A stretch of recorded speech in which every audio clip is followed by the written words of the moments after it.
Lelo panyanso voice box aboni kalindo afuna kuwachenjeza Malawi kuti kapena kusamala dziko la Malawi likhoza pang'ono-pang'ono kuyambanso kubwerera ku ndale zachipani chimodzi. Iwo akukamba zimenezi makamaka pamene kugamba maganizo awo pa nkhani ya mademo kapena kuti zionetsero zimene mabungwe osiyanasiyana komanso zipani zosiyanasiyana zakonza kuno ku Malawi zofuna kukakamiza kuti wapampando wa bungwe la Malawi Electoral Commission Mayi Annabel Mtalimanja atule pansi udindo wawo komanso kuti kampani yonse zisankho ya Smartmatic isapezeke nawo pa mndandanda onetsa zisankho kuno kwathu Malawi chaka chamawa cha 2025. Tendeka limodzi pano panyasa voice box kuti kuti aboni kalindo akuti bwanji pa nkhani zimenezi. Amalawi mukuyenera kuti musegule maso anu muyang'ane patali, ndipo ngati simutero muziwe kuti dziko ili slowly is going back to one party system. Ndidanenapo mbuyomo mumalichi kunena kuti kudali meeting imene akambirana kunena kuti pasazapezeke DC wina aliyense akupereka chilolezo cha mademo, koma ambiri simudadikhulupirire. Ndipo muno Malawi ngati sitisamala Amalawi mukuyenera kuyang'ana patali, chifukwa anthu amene wawa akonza nkhani zoopsa kwambiri, akonza chiwembu, ndipo they are coming for you, they are coming for you. Ndipo zisankho izizi zikubwerazi zikhala zisankho zimene sizinachitikepo muno Malawi. Anthu amene wawa they will use force, they will use everything ncholinga kuti akhalenso pa mpando. Andi tikuyenera kuti tisamale kwambiri makamaka anthu tonse amuno Malawi amene timakonda dziko lathu. Malawi muno tikamanena kuti muli anthu ena ake opepera makawadzi, anthu amene amachita pretend ngati ni ma freedom fighters, ma rights defenders, koma onse ali makape okhaokha. Anthu awawa MCP wa plus anthu awo a polisi sanganene lero kumakanena kuti sangaloleze mademo chifukwa chokuti a polisi azakhala bize, ali akhala bize yake ya mtundu wanji. Mmene alili a polisi muno Malawi, a polisi ndi ochuluka kwambiri, koma kumakanena kuti a polisi akhala bize, therefore anthu amene akufuna kupanga mademo odana ndi Amayi Mtalimanja amene owo achite shift date azayike date ina, zikungosonyezeratu kunena kuti IMCP akonzeka kuchita shed blood muno Malawi. And yeti omwewo akuwaloleza IMCP kuti akhale ndi paredi. And paredi yabwera liti? Popeza anthu amene analengeza kuti afuna apange zionesero ndi azipani zosusa, ndipo nthawi yonseyi ziko limadziwa kunena kuti azipani zosusa akonzeka kuti apange mademo pa 13. Lero limu kukawalesa opanga mademo amene anayamba kulengeza kalekalewo ndikukaloleza zisiru zinzanu akuluakulu a MCP kupanga upo ndikunena kuti mufuna mukhale ndi MCP paredi. Zokuti mmafuna kuti mukhale ndi paredi mwazizi waliti. Amalawi mukuyenera kuti tikhale pansi muganize mofasa chifukwa izi zikuchitikazi. This is a threat to democracy. Unfortunately, tili ndi magulu ena amene amazitcha kuti ma human right defenders, amene so ena mwa iwowo akungooneka kuti ndi azatenge anthu okuti basi akungokhalira kulandira ndalama kuboma. Sinnayembekezere kunena kuti mmene Malawi alili lero, tikayang'ana ndondomeko ya chisankho mmene ikuyendera, zimene sizinachitikepo muno Malawi, HRDC ndi ANAPU angabwere ndi statement yonena kuti kuchosa Mayi Mtalimanja kuti achite resign ndikolakwika kwambiri. Ndikunena makamaka HRDC mwina ANAPU National Advocacy Platform angobwera kumene ndi bungwe limene langobadwa mu nyengo imene ya kampeni ndalama zachulukayi, koma tikunena HRDC omwe aja ankapita pa nseu deire kumanena kuti Jeni Ansa achoke pa mpando. Lero omwe ajaso so HRDC aja akunena kuti ayi Anabel Ntalimanja akuyendesa bwino ndipo ameneyi asachoke. Mmangoziwiratu kunena kuti ndalama ndi yoopsa kwambiri, ndalama ndi satana. Ndipo ine sinayembekezere kuona the type of people amene ali ku HRDC achina Trumpers kuti angamalankhule zimenezozo poganizira ndi ma grey areas amene ali ku electoral commission. Anthu akuzunzika, akulephera kulembesa, ndipo kuba kukuchita kuonekeratu. Panopa apeza system ina aboma akumanka mizimu na atolera ma ID kuwaona Amalawi umbuli kusaphunzira kumaanamiza kuti mutipase ma ID anu tikupasani ngongole yanifi. Zulo lyasikana ena ataya makhadi awo kusalima, makhadi ochuluka kwambiri, ma envelope ochuluka amene munalima za nzika, kusonyeza kuti pali za chinyengo zimene zikuchitika. Mukapita m'masenta mulibemo a NRB komanso ameke amene akuti akamulemba munthu akumamuuza kunena kuti pakali panopa chovotera tilibe. Akuti chovotera ati machini awo avuta, network yavuta. Ndi zisankho za mtundu wanje. Ndiye lero tizikamumva munthu wina ake azikanena kuti aye aujena Ntalimanja asachite resign iyayi, asachosedwe pa mpando. Ndiye naso kumanena kuti aye ati ndife mabungu oyima patokha, ndiye tikunena kuti zipani zosusa ndi Amalawi asamamutukwane Ntalimanja. Asamutukwane Ntalimanja iyeyo ngati ndani, andiwe ukulankhula ngati ndani, ndi mmene zinthu zilili. Kodi nthawi imene ijayo Jeni Asa uja mukamuchitira mademo deire amene ujayo ndesana ndi amene anayenera kuchita resign, uyuyu wapambana chotani. Andizikuchita kuonesa kuchokera koyambirira kuno kuti zisankho izizi sizizayenda bwino olo pang'ono, koma iniyo basi mwalandira ndalama uko ndiye mufuna muzichita back mediocrity. Tafuna ndikuuzeni kuti nthawi imene yoyo idapita kale. Ili nono ndi dziko la democracy, ndipo Amalawi anasukusula si Amalawi akale. Tafuna ndikuuzeni kuti ndalama zobwezi pano mukumangulandira ndikumadya m'mabungwe mwanumo, koma kuti muzilankhula stupidity, muzilankhula nonsense, Amalawi sitizalola zimenezozo.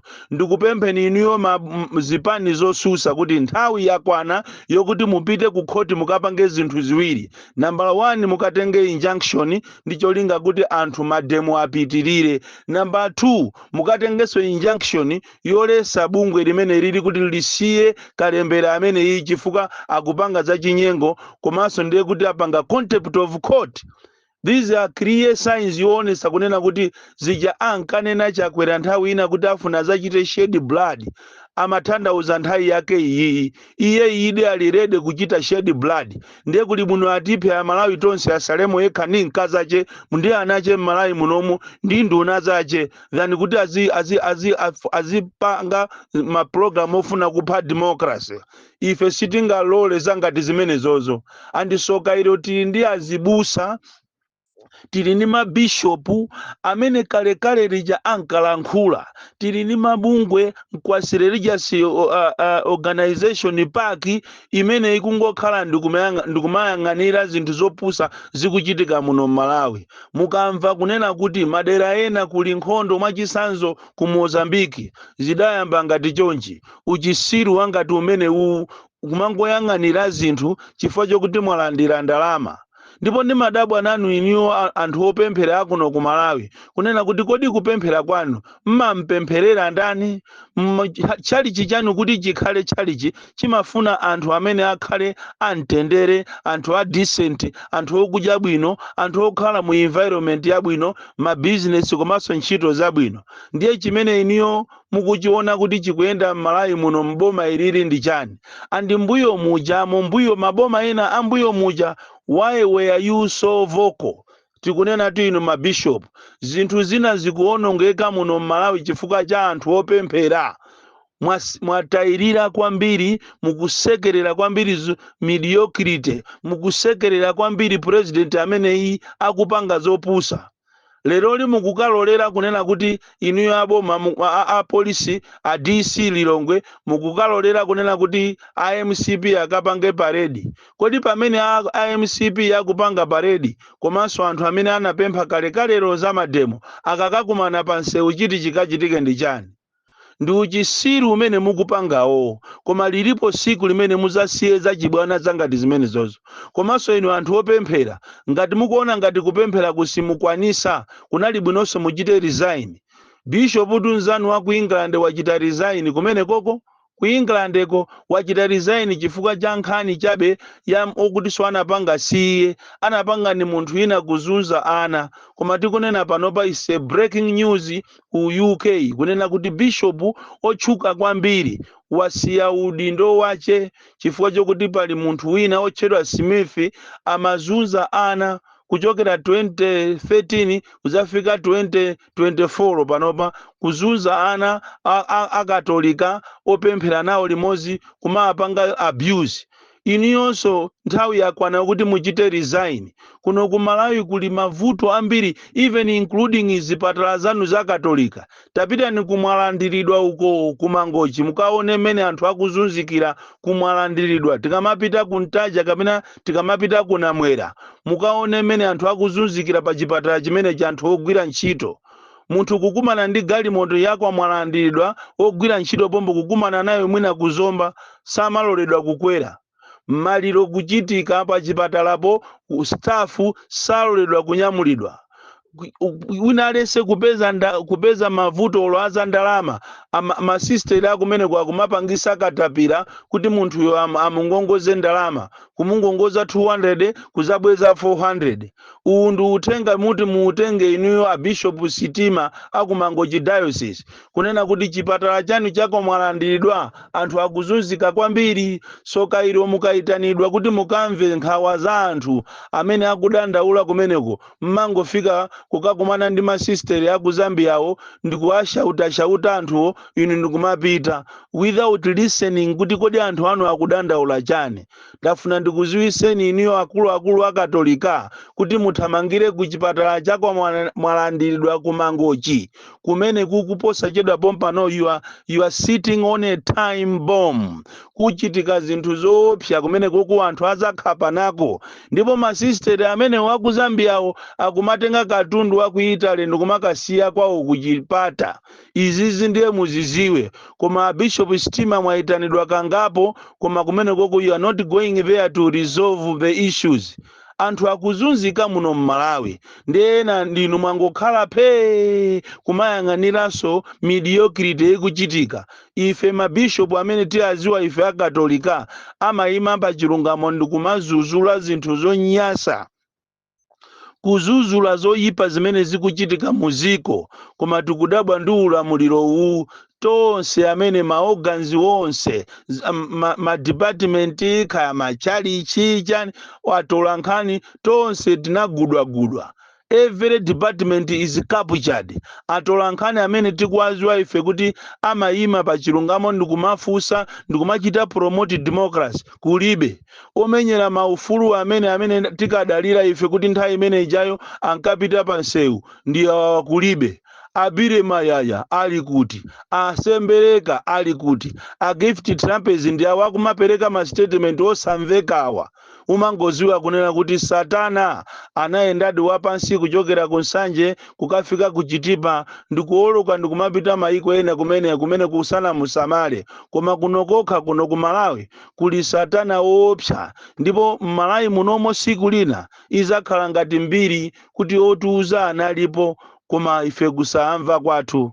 I don't believe kunena kuti zoona the whole government angamatutumuke kapena kufuna kuachita infringe anthu akufuna kupanga mademo pa zinthu zimene ndizopindulira ziko. Chisankho ichi si cha munthu, si cha chipani. Chisankho ichi ndi cha Malawi. Chisankho ichi si cha chipani, si cha MCP, ndi cha zipani zonse kuti anthu akasankhe munthu amene akumufuna. there is no need kuti inuyo muzichite force kwa amalawi kuti mukasankhidwe pomwe amalawi sakukufunani. Mupange za chilungamo, aliyense akamvotere munthu amene akumufuna, osakhala izo mafuna kumabera amalawi ndikumabweretsa machini kokuchaicha komanso ndikumaopseza anthu. There is no way anthu angalolere zinthu zopusa zangati zimenezo. Ndiye ngati mukuona ngati simukwanisa, kuli bwinonso nanunso muchite resign than kuti muziopseza amalawi. Ngati simukwanisa kuyendesa zisankho amayi Annabel Ntalimanja komanso wamkulu wa NRB, time to go is now. And izizi mukumalolera anyamata anu a MCP kuti aziopseza anthuzi, siku lake ndi limodzi muzazisiya amalawi tu akafuna kunyunumuka, siku lake ndi limodzi. It is very, very unfortunate kunena kuti we are living dangerously. This is the path that we have taken as a country, ziko la democracy. Kodi mukukakamira udindo panalitu anzanu pamene pompo, anzanu ma president apita mbuyomu, bwanji samapanga zopusa zangati zimene mukupangazi. Ifeyo sitingalolere ana obadwa kumene tikalolere kuti muzichitika zopusa muno Malawi. There is no way iniyo mukapangane kuti muzilesa mademo. Ine ndikupempheni inu azipani zosusa mupite ku court mukachose, mukatenge injunction muchose zopusa zangati zimenezi. Komanso mukatenge ku injunction kapena kukasuma for contempt, chifukwa zimene akupanga zindi chibwana kwambiri chachikulu. Chibwana ndipo Malawi muno anthu mukangati simusamalira anthu abandula namo munomo. Chisankho izi sizienda bwino. If this is what you want to do. Bon Kalindo, the DC, mwana woopsa kwambiri, the most deadly and dangerous child from Njeza village, T.A. Mabuka, box 76 Mulanje, Malawi, Southern Africa.